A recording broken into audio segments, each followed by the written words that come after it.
La vie de Mélodie était redevenue plus calme depuis sa séparation avec Fabien. Plus légère, plus silencieuse, du moins en apparence. Car au fond d'elle, quelque chose d'inattendu avait pris place. Une présence douce, une voix discrète, qui lui parlait tout au long de la journée. Elle ne savait pas exactement comment expliquer ça.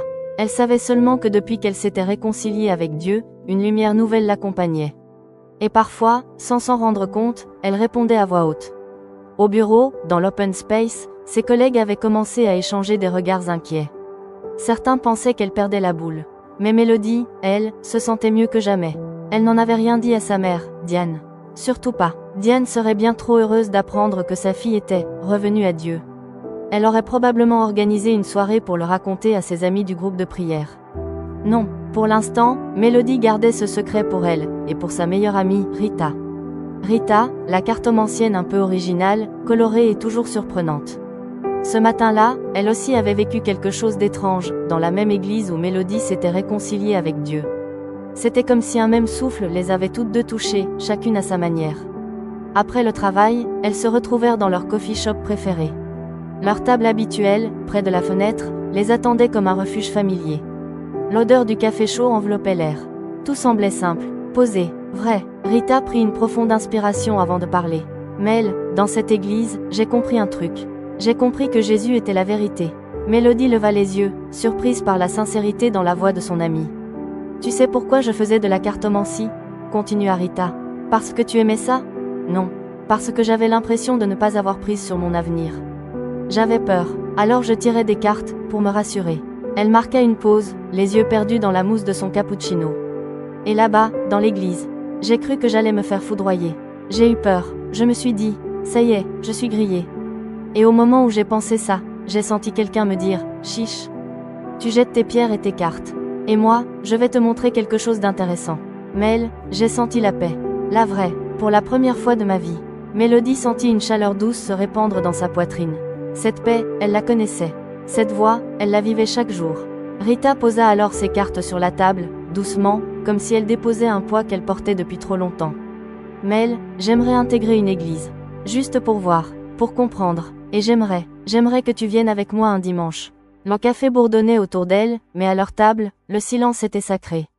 Mélodie ferma les yeux quelques secondes. La petite voix dans son cœur murmurait quelque chose qu'elle ne distingua pas encore, mais qui la réchauffait. Elle ouvrit les yeux, sourit à son amie. Oui, Rita, on ira ensemble, on va voir ce que Dieu veut nous montrer. Et à cet instant, quelque chose de nouveau naquit entre elles. Une aventure, un chemin, une paix préparée bien avant qu'elle n'en prenne conscience. Mélodie s'était mise en quête d'une église. Internet devant elle, le téléphone dans une main, un thé dans l'autre. Mais très vite, elle réalisa que chercher une église, c'était comme ouvrir la boîte de Pandore. Il y en avait de toutes sortes. Des raisonnables, des étranges, des franchement inquiétantes. Certaines pages web l'invitaient d'un ton doux et rassurant. Venez comme vous êtes. D'autres, semblaient écrites par des gens qui auraient préféré qu'on les enferme dans un placard ignifugé. Mélodie soupira. Elle voulait un endroit où elle et Rita pourraient être elles-mêmes. Pas un endroit où on la regarderait de travers parce qu'elle voyait les gens tels qu'ils étaient, comme quand elle était enfant, ce don qu'il avait fait traiter de sorcière à l'église de son enfance. Les souvenirs piquaient encore un peu, les adultes qui murmuraient, les regards de travers. Et puis le fait qu'elle soit une femme n'avait jamais aidé non plus. Apparemment, pour certains, c'était déjà un motif de plainte. Cette nuit-là, après avoir scrollé jusqu'à l'épuisement, Mélodie ferma les yeux. Et aussitôt, elle se retrouva dans cet espace tout blanc. Silencieux, paisible, illimité, son ange gardien apparut devant elle. Il avait l'air assez fier de lui, comme d'habitude. Ah, te voilà. Bon, déjà, bonjour. Mélodie ouvrit de grands yeux.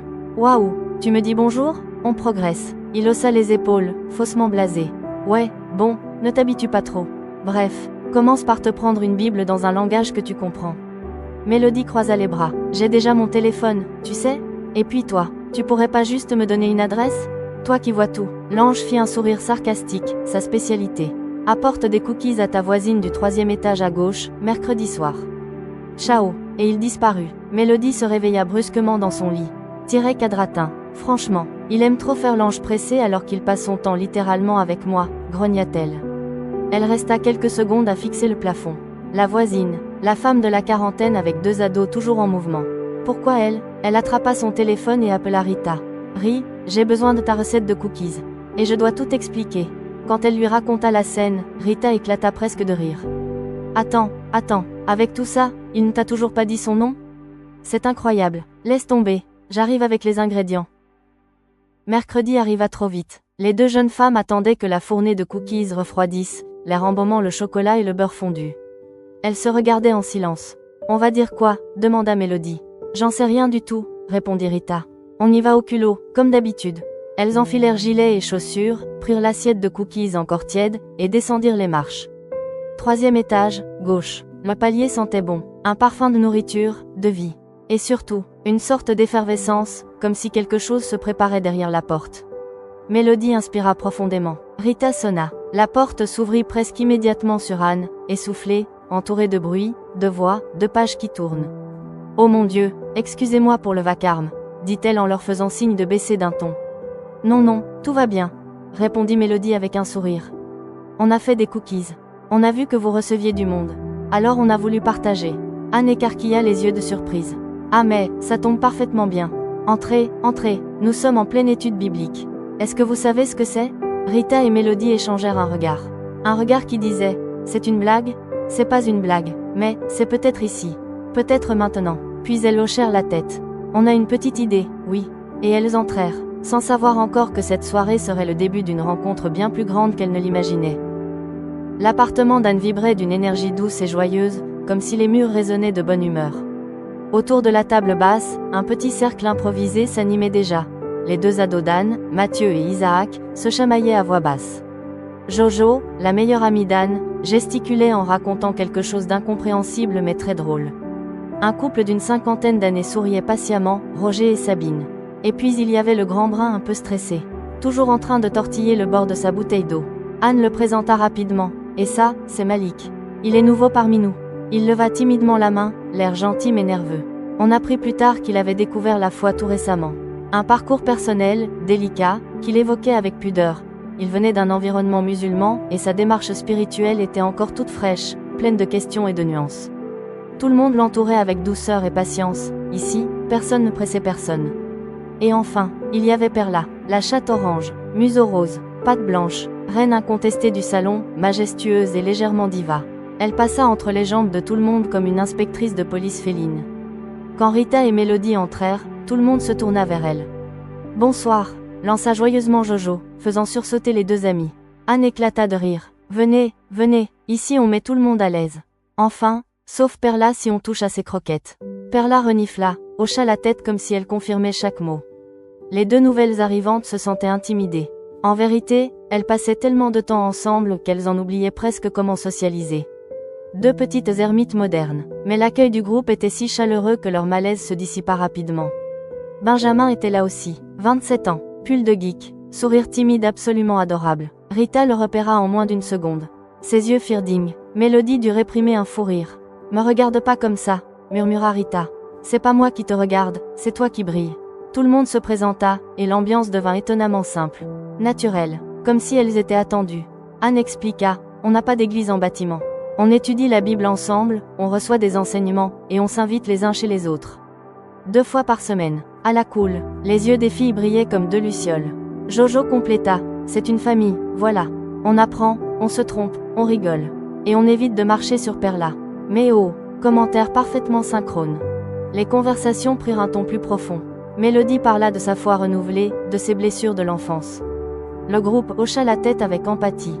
Puis Rita annonça, « Moi, je n'y connais rien du tout. Rien de rien, je viens pas d'une famille chrétienne. Je découvre tout. » Malik hocha la tête avec un sourire timide. « T'inquiète, on commence tous quelque part. J'ai aussi beaucoup de choses à apprendre. » Il ne donna pas plus de détails, mais son regard humble disait tout, lui aussi était nouveau. Lui aussi marchait prudemment, et la manière dont Sabine posa doucement sa main sur son épaule montrait qu'ici, on prenait soin les uns des autres. Benjamin leva le pouce. « Vous êtes au bon endroit. » Au cours d'une prière, Mélodie sentit soudain une évidence. La petite voix, « C'est pas mon ange, c'est le Saint-Esprit. » Tout le monde sourit doucement. Même Malik eut un petit « A » approbateur. Rita, elle, regardait le groupe comme si elle venait de trouver un trésor. « Alors, on t'apprendra les bases chaque semaine, » dit Anne. Jojo ajouta, « Et tu verras, ça va te plaire. » Benjamin hocha la tête, encourageant mais discret. Malik murmura, « On apprend ensemble, hein. » La soirée passa à la vitesse de la lumière. À la porte, Roger annonça. Vendredi, c'est chez nous à 19 h. On a une surprise pour vous, les filles. Déjà? S'exclamèrent-elles. Roger leur fit un clin d'œil plein de malice. Oh oui, déjà. Et dans l'embrasure de la porte, Perla observait les deux jeunes femmes partir, la queue en point d'interrogation. Comme si elle savait qu'elle reviendrait. Vendredi arriva avec une douceur étonnante. Le cœur de Mélodie battait trop vite. Celui de Rita, n'en parlons même pas. Elle avait l'air d'un flocon de neige en pleine crise de panique. En arrivant chez Roger et Sabine, elles furent accueillies par une odeur de soupe maison, de cannelle et de bois chaud. Et par les sourires du petit groupe, tous rassemblés dans le salon, assis sur des plaids, des coussins, et même un pouf en forme de nuage. Entrez, vous arrivez pile pour la surprise, s'enthousiasma Sabine. Les filles échangèrent un regard excité. Elles adorent les surprises, surtout celles qui ne font pas boum. Roger s'approcha avec 2 paquets soigneusement emballés, entourés de rubans dorés. Pour vous, Mélodie et Rita ouvrirent leurs paquets avec la délicatesse de 2 chats curieux. Et là, 2 bibles, personnalisées, avec leurs prénoms gravés dessus. Rita porta immédiatement ses mains à sa bouche. Ses yeux se remplirent de larmes. Pas des petites larmes timides. Non, de grosses larmes belles et pures, celles qui lavent l'âme. Je comprends pas pourquoi. Je suis autant émue, balbutia-t-elle. Anne lui tapota le dos, Sabine lui donna un verre d'eau, Malik lui sourit timidement, et Benjamin lui tendit un mouchoir en papier avec une douceur presque cérémonielle. Prends ton temps, murmura-t-il. Alors Rita parla, comme une digue qui cède enfin. Moi, j'ai passé des années dans les cartes, les runes, les pierres, les incantations. Tout ça pour essayer de contrôler quelque chose dans ma vie. J'avais peur de tout, je faisais des cauchemars, et j'ai bu, parfois trop, pour oublier. Et là, une simple Bible. Une Bible en cadeau, et je suis bouleversée, je comprends pas. Le groupe était silencieux, pas un silence lourd, un silence qui accueille. Sabine posa sa main sur la sienne. C'est normal, ma belle. Dieu sait comment toucher les cœurs. Jojo ajouta, et nous, on veut t'accompagner. On peut prier avec toi chaque semaine, si tu veux. Rita hocha la tête, incapable de parler, trop occupée à pleurer et à rire en même temps. Puis Mélodie sentit cette pression douce dans son cœur. La voix, la présence. Parle. Alors elle parla. Moi, j'ai un don. Depuis toujours, je vois de l'autre côté. Je vois les gens tels qu'ils sont en esprit. Je vois les situations. Et quand j'étais petite, à l'église, ça ne s'est pas bien passé. On m'a traitée de sorcière. Ça m'a traumatisée. Rita serra les dents, clairement irritée que sa meilleure amie ait vécu cela. Benjamin lui donna un deuxième mouchoir.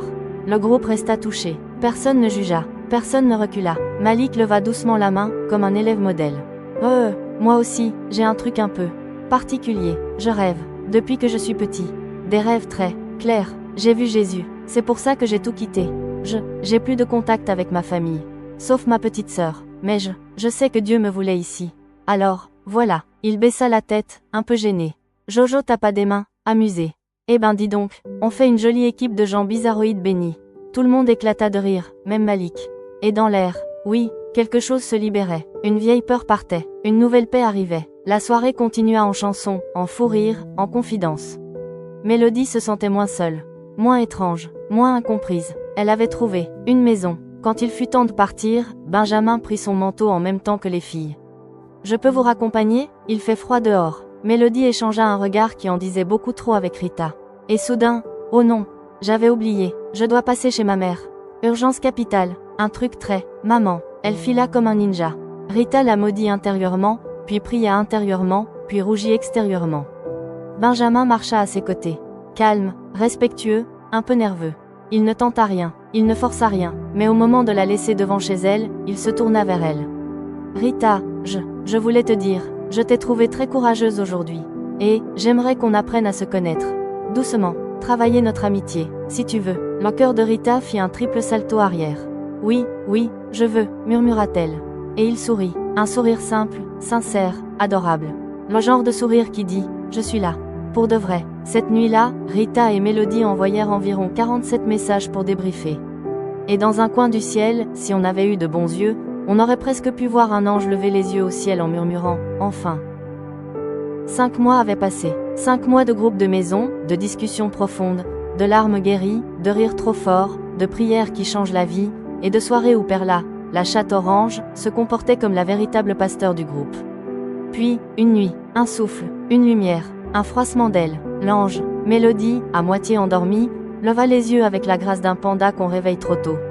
Oh non, je t'avais presque oublié. T'existes encore toi? Qu'est-ce qu'il y a? Une nouvelle quête? Une prophétie? Un boss final? L'ange soupira. Un soupir d'ange, donc très poli. Non, je suis juste le facteur aujourd'hui. Comme Rita ne peut pas voir son ange comme toi tu me vois, je fais la commission. Elle doit lâcher prise et se laisser porter. Voilà, bye, et il disparut. Sans générique de fin, sans musique dramatique. Juste pouf. La prochaine fois je te bagarre, grogna Mélodie en se rendormant. Elle n'eut même pas le temps de replonger. Ring ring ring, Rita appelle en panique. Mélo, j'arrive chez toi, c'est grave. Quoi encore? Mais c'était trop tard, Rita avait raccroché en courant. 10 minutes plus tard, 8 si on enlève les 2 minutes où elle a trébuché sur un trottoir, Rita débarqua, décoiffée, essoufflée, les yeux énormes. Benjamin veut se marier. Silence. Mélodie, en train de préparer du café, cligna des yeux comme un hibou surpris. Quadratin. Pardon? Oui, il a dit qu'il voulait faire les choses sérieusement en mode frère en Christ. Il veut voir ma famille. Il veut demander ma main. Mais je croyais qu'on était amis. Il m'a jamais embrassé. J'ai cru qu'il m'avait friendzoné. Et Rita se lança dans une spirale dramatique olympique. Mélodie tenta de garder son sérieux, mais un fou rire intergalactique menaça dangereusement. Elle inspira, servit le café, et explosa. C'est un frère en Christ. Il ne te touchera pas tant que vous ne serez pas légalement mariés. Rita resta figée. Ses yeux ressemblaient à 2 donuts glacés. Tu veux dire, abstinence totale? Oui, Rita se mit à compter sur ses doigts. Quadratin. 6, 7, 8 mois. Oui depuis Emmerich. Mélodie recracha son café. Tu as couché avec le meilleur pote de Fabien? Rita, petite voix coupable. Oui. Mélodie posa la tasse, respira, se frotta les yeux. Ok, là, on va prier. Mais d'abord tu vas devoir patienter si tu veux Benjamin. Mais il est trop bien pour moi. Et Rita commença à pleurer. Des souvenirs douloureux remontèrent. Des hommes qui ne l'avaient jamais choisi. Des relations qui l'avaient abîmée. Des blessures profondes. La crise fut violente, brutale, un tsunami intérieur. Mélodie, dépassée, appela Anne en urgence. Anne arriva en moins de 5 minutes, en mode commando maternel. On respire, on pleure si on veut, mais on respire. Elle prit Rita dans ses bras, pria doucement, parla avec sagesse. Puis dut repartir nourrir ses 2 ados affamés, qui mangent comme des ogres en période de croissance. Enfin seule, Mélodie s'assit près de Rita. Écoute, l'ange est venu cette nuit. Il avait un message pour toi. Tu dois lâcher prise, et te laisser porter. Rita renifla. Je vais essayer. À ce moment-là, son téléphone vibra. Benjamin, sushi ce soir? Viens avec Mélo. Mélodie leva les bras au ciel. Free food. Au restaurant, autour de maquis, de tempura et d'une soupe miso légèrement trop salée, Benjamin prit son courage à 2 mains. Rita, je suis désolée de t'avoir fait peur. Je veux tout faire dans le respect. Et je vais suivre ton rythme. Rita, touchée, je n'ai pas l'habitude. On ne m'a jamais choisi. Jamais vraiment. C'est la première fois. Je ne comprends pas pourquoi toi. Mais, je te fais confiance. Et oui, je suis d'accord. Benjamin sourit. Un sourire tellement doux que même les baguettes en bois auraient fondu. Il avait parfaitement temporisé. Mélodie avait la bouche pleine de 2 crevettes tempura, incapable d'intervenir. Alors, j'aimerais demander ta main aux personnes importantes pour toi. Mélodie, est-ce que j'ai ton autorisation pour demander la main de Rita? Mélodie leva un pouce. Impossible de répondre autrement. Benjamin serra Rita contre lui, un bras doux, solide, rassurant. Puis, à la fin de la soirée, il raccompagna les filles. Arrivé devant chez Mélodie, il posa un baiser délicat sur le front de Rita. Bonne nuit, ma future. Rita fondit en sucre. Soirée pyjama chez Mélodie. Les 2 amies se jetèrent sur le lit, hurlant comme des adolescentes en overdose de bonheur. Girl, on doit mesurer ton doigt. Et faire des tableaux Pinterest. Oui, tu vas te marier. Rita riait vraiment. Le genre de rire qu'on a quand on guérit enfin. Elles parlèrent jusqu'à ce que leur voix s'adoucisse. Les lumières baissèrent. La ville devint silencieuse. Mélodie se tourna vers elle, un sourire tendre. T'es en sécurité maintenant. Dieu te reconstruit. Et Benjamin te respecte vraiment. Tu peux te reposer. Rita ferma les yeux. Merci Mélo, d'être ma maison. Puis elles s'endormirent, enveloppées de paix. Et quelque part, peut-être sur le toit, un ange observa la scène en croquant un tempura céleste.